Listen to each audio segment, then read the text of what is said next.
चलिए, कह रहा है एक कुटीर उद्योग में एक दिन में कुछ बर्तनों का निर्माण करता है। एक विशेष दिन यह देखा गया प्रत्येक नग का निर्माण लागत उस दिन के निर्माण किए गए बर्तनों की संख्या के दुगने से 3 अधिक है। यदि उस दिन की कुल निर्माण लागत 90 रुपया था तो निर्मित बर्तनों की संख्या तथा प्रत्येक नग की लागत ज्ञात कीजिए। पहली बात तो लास्ट वाला लाइन पढ़िए, निर्मित बर्तनों की संख्या तथा प्रत्येक नग की लागत। एक दिन में 10 बर्तन बनाते हैं, बर्तनों की संख्या 10 बर्तन बनाते हैं।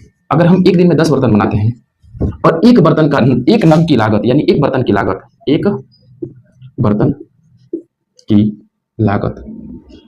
2 रुपया है, दो रुपया है, कुल लागत उस दिन कितना रुपया हो जाएगा? कुल लागत हम लोग अच्छी तरह से जानते हैं कि बर्तनों की कुल संख्या 10 है, एक बर्तन की लागत 2 रुपया है, तो 10 दूनी कितना रुपया?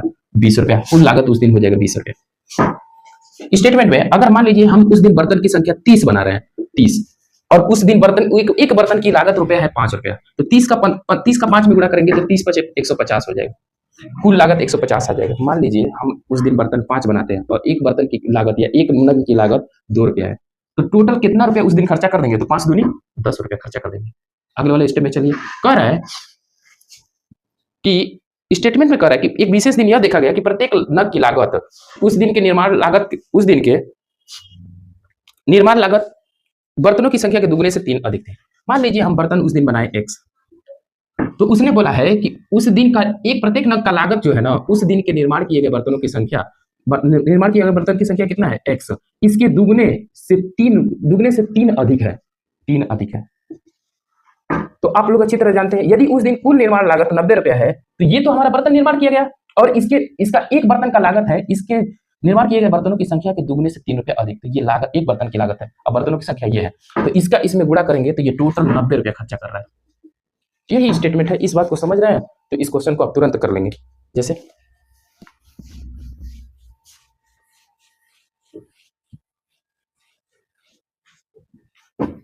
क्वेश्चन को पढ़ते हैं, कह रहा है कि एक कुटीर उद्योग एक दिन में बर्तनों की संख्या का निर्माण कुछ बर्तनों के निर्माण करता है। एक कुटीर उद्योग एक दिन में कुछ बर्तनों का निर्माण करता है। एक विशेष दिन यह देखा गया कि प्रत्येक नग की निर्माण लागत उस दिन निर्माण किए गए बर्तनों की संख्या के दुगने से 3 अधिक थी। उस दिन कुल बर्तनों का निर्माण लागत 90 रुपया था, तो प्रत्येक बर्तन की कीमत तथा निर्माण किए गए प्रत्येक नग का लागत, ये दोनों बताना है। निर्मित बर्तनों की संख्या, पहले हम सबसे पहले स्टेटमेंट में लिखेंगे 22 नंबर का हल में माना निर्मित बर्तनों की संख्या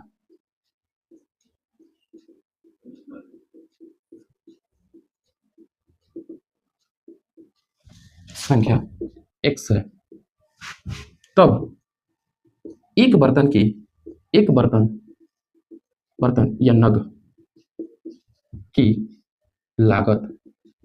लागत जो आएगी, एक बर्तन की लागत आएगी, निर्माण लागत उस दिन के निर्माण किए गए बर्तनों की संख्या के दुगने इसके दुगने से 3 अधिक थी, तो ये हो जाएगा 2x + 3 निर्माण लागत। प्रश्नानुसार उसने स्टेटमेंट का दिया है कि उस दिन निर्मित कुल निर्माण लागत 90 रुपया है, कुल निर्माण लागत 90 रुपये, तो बर्तनों की संख्या में एक नग की लागत से गुणा कर देंगे, एक नग की लागत से गुणा कर देंगे तो कुल लागत पता चल जाएगा, और ये कितना दे दिया है? 90। बर्तनों की संख्या हम x माने हैं और निर्माण लागत था 2x + 3 बराबर 0 बराबर 90 की जगह पे 90। x का 2x में गुणा करेंगे तो 2x² और x का 3 में गुणा करेंगे तो ये 3x। 90 को उठा के इधर लाएंगे तो माइनस ये हो जाएगा 90 बराबर 0 की जगह पे 0। अगर ये न्यूट्रल रहता है, ये न्यूट्रल, तो हम इसका फैक्टर करते हैं, ये न्यूट्रल नहीं है इसीलिए हम लोग को इसका फैक्टर नहीं, इसका इसमें गुणा फैक्टर निकालना पड़ेगा। तो 90 का 2 में गुणा करेंगे, 2 × 90, तो ये आ जाएगा टोटली 180। 180 का फैक्टर करना है, एक के पहाड़े में 180 आएगा, 2 के पहाड़े में 180 आएगा, 2 के पहाड़े में 90 बार में आएगा, 3 के पहाड़े में 60 बार में आएगा, 3 × 6 = 18, 4 के पहाड़े में 45 बार में आएगा, 45 में 4 5 6 का, 5 के पहाड़े में 5 × 5 5 3 15 5 6 30, 6 के पहाड़े में आएगा 6 दूनी 12, 6 3 18 30 बार में, 7 के पहाड़े में नहीं आएगा, 8 के पहाड़े में नहीं आएगा, 9 के पहाड़े में 9 दूनी 18, 10 के पहाड़े में आएगा 10 8 80। 11 के पहाड़े में नहीं आएगा, 12 के पहाड़े में आएगा। 12 का पहाड़ा 15 बार पढ़ेंगे तो 180 आएगा। 12 एक कम 12, 12 पचास 60 सही है। 15 फिर पहाड़े में आएगा 12 बार में। यहाँ से हम 15 में से 12 घटा देंगे, 15 में से 12 घटा देंगे तो ये आ जाएगा हमारे पास 3। हमको 3 ही बनाना है। जहाँ पे 3 लिखा है वहां पे हम 15 माइनस 12 लिख सकते हैं। यहाँ पे लिख रहे हैं 2x² की जगह पे x² प्लस 3 की जगह पे लिख रहे हैं 15 माइनस 12 इंटू एक्स की जगह पे x माइनस 90 की जगह पे 90 बराबर 0 की जगह पे 0। 2x² की जगह पे 2x² प्लस का प्लस में गुणा होगा, प्लस 15 का x में गुणा करेंगे तो 15x, प्लस का माइनस में गुणा करेंगे माइनस 12 का x में गुणा करेंगे तो 12x, माइनस 90 की जगह पे 90 बराबर 0 की जगह पे 0। इसको हटाते हैं। इन दोनों में हमको x कॉमन दिख रहा है, x कॉमन लेंगे तो यहाँ पे बचेगा 2x minus plus x common ले लिया गया तो 15 बचेगा। इसमें भी माइनस है, इसमें भी माइनस है, तो हम क्या करते हैं इन दोनों में माइनस कॉमन ले लेते हैं प्लस करने के लिए। दूसरी चीज, इसमें भी 6 है और इसमें भी कितना है 6, दोनों में हम 6 कॉमन ले लेते हैं। 6 कॉमन लोगे तो 6 दूनी 12, x बचेगा 1 माइनस 6 से भाग देंगे तो 6 एकम 6 बचा कितना 3, 6 बचे 30 बराबर 0 की जगह पे 0। इसमें भी 2x प्लस 15 है, इसमें भी 2x प्लस 2 सॉरी इसमें भी 2x प्लस 15 है, इसमें भी 2x प्लस 15 है, दोनों में से हम 2x प्लस 15 कॉमन ले लेते हैं तो यहाँ पे बचेगा x माइनस यहाँ पे बचेगा 6 बराबर 0 की जगह पे 0। इसको हटाते हैं। 2x प्लस 15 बराबर अगर हम 0 रखते हैं तो 2x का मान आ जाएगा माइनस 15, यानी x का मान आ जाएगा माइनस 15 बटा 2। एक तो x का मान यह है, एक बार x माइनस 6 बराबर 0 रखेंगे, x माइनस 6 बराबर 0 तो x का मान आ जाएगा प्लस 6। अब ये कह रहा है कि क्या इतना रुपया लागत हो सकता है? ये काल्पनिक चीजें हैं, निगेटिव काल्पनिक होती है, काल्पनिक चीजों का कोई मान नहीं होता। तो हम पहले चलते हैं, निर्माण किए गए बर्तनों की संख्या, निर्माण किए गए बर्तनों की संख्या। निर्माण किए गए बर्तनों की संख्या अगर देखें तो हम यक्स माने, और यक्स कितना है 6, जबकि प्रत्येक नग की लागत, प्रत्येक नग की लागत देखा जाए तो ये 2x प्लस 3 माने थे, तो 2 की जगह पे 2, x की जगह पे कितना निकालें 6 और प्लस 3 की जगह पे 3, 6 दूनी 12 और प्लस 3, 12 और 3 कितना हो जाएगा 15 रुपया लागत हो जाएगा। 15 का 6 में गुणा करेंगे 90 रुपया लागत आ जाएगा। इसको हटाते हैं, अगले नंबर पे क्वेश्चन पे देखते हैं।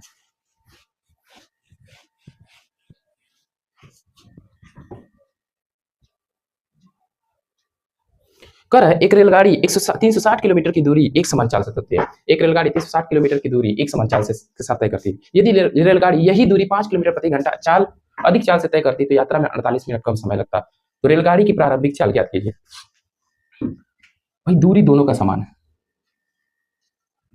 मान लीजिए ये 300 किलोमीटर दूरी है, 360 किलोमीटर दूरी, और ये भी 360 किलोमीटर की दूरी है, दोनों 360 किलोमीटर की दूरी।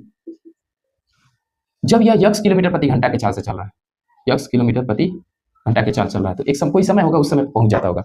जब ना इसकी चाल, यदि रेलगाड़ी यही दूरी 5 किलोमीटर प्रति घंटा अधिक चाल से चले, पहले यक्स से चल रही है तो अब चलेगी यक्स प्लस 5 किलोमीटर प्रति घंटा। तो इन दोनों के बीच, जब ये जा रहा है तो कुछ और समय लग रहा है, ये जा रहा है तो कुछ और समय लग रहा है, इन दोनों के बीच का अंतर हो जा रहा है 48 मिनट।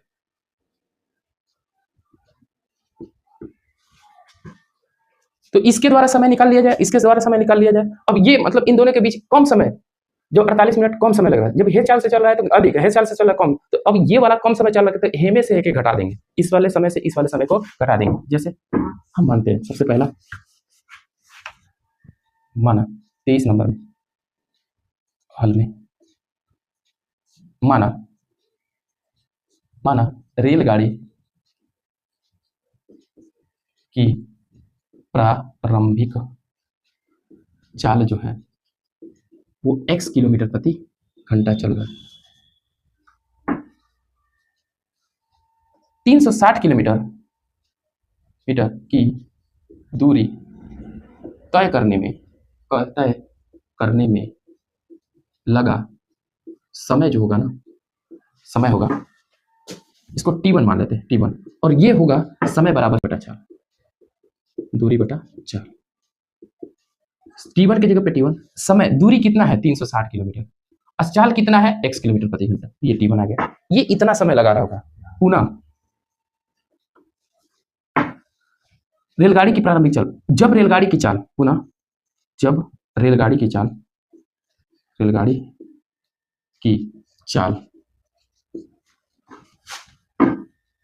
5 किलोमीटर प्रति घंटा बढ़ जाती है, बढ़ जाती है, तब चाल जो होगा, पहले तो x किलोमीटर प्रति घंटा के चाल से चल रहा था, अब कितना चलेगा, x प्लस 5 किलोमीटर प्रति घंटा।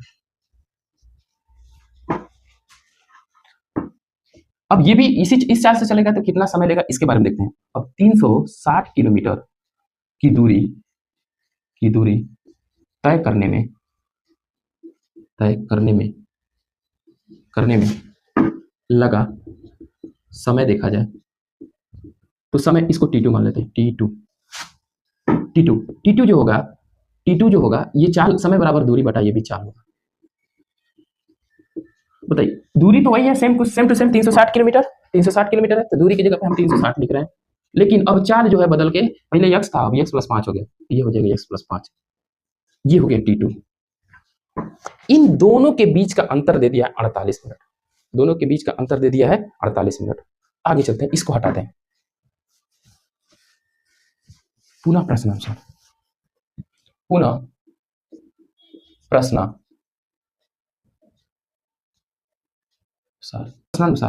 T1 माइनस T2 जो है वो दे दिया 48 मिनट, इसको हटाते हैं। T1 निकाले हैं 360 बटे में x माइनस T2 निकाले हैं 360 बटे में x प्लस 5।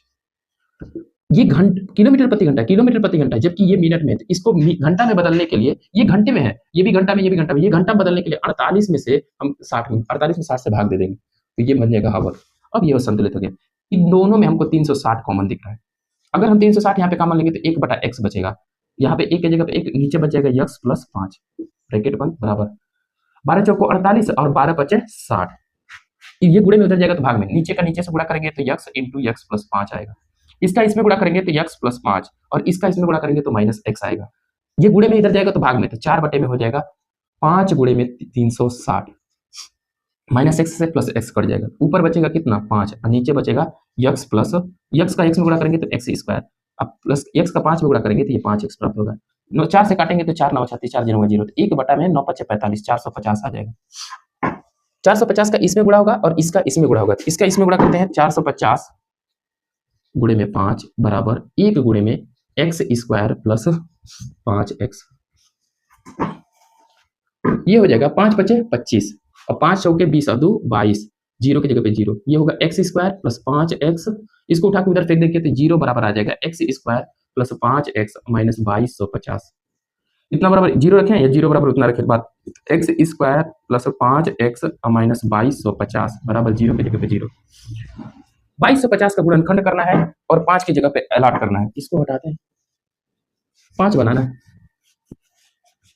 यहाँ पे लिखते हैं 2250 की जगह 2250 लिख रहे हैं, गुणनखंड करते हैं, पहले 2 से कटेगा, 2 करना 2 करना 2 2 4 2 5 10, 3 से काटते हैं, 3 तरीके 9 3 तरीके 9 2 बचा, 3 7 21 और 3 5 15, 3 से कटेगा, 3 करना 3 3 2 6 3 5 15, 5 से कटेगा, 5 5 25 और 5 5 2 10 5 5 25, 5 से कटेगा 5 5 25 और 5 1 5, यानी हम 2250 की जगह पे लिख सकते हैं 2 गुणे 3 गुणे 3 गुणे 3 गुणे सॉरी 5 गुणे 5 गुणे 5 गुणे 5, यहाँ देखिए 2 2 3 6 6 3 18, 5 5 25, 18 5 90 नहीं बनेगा, आधा आधा करना पड़ेगा, कम से कम आधा था, तो ये करते 3 5 15 15 दूनी 30, या 5 5 25 25 3 75, तब भी नहीं बनेगा, यहाँ जाते 3 तरीके 9 9 5 45, 3 तरीके 9 9 5 45 और 5 5 25 25 दूनी 50, 50 में से 45 घटा दें तो बचेगा 5, यानी जहां पे 50 है, जहां पे 5 है वहां पे 45 माइनस 50 रख सकते हैं, इसको हटाते हैं,